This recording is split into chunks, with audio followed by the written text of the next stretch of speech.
বন্ধুরা, ইলিশ মাছের ভাপা করছি।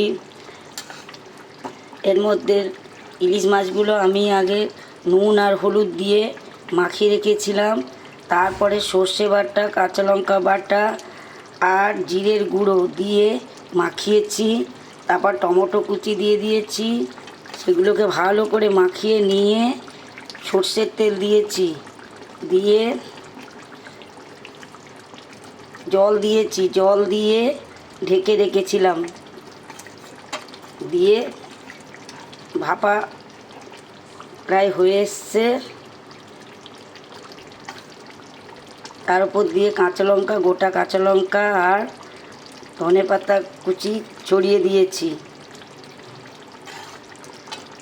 বন্ধুরা, করে খেয়ে দেখো, ভালো লাগবে।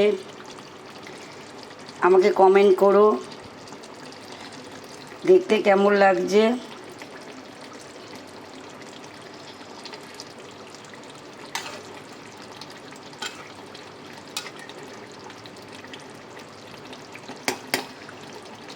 আমি এবারে নামিয়ে নেব।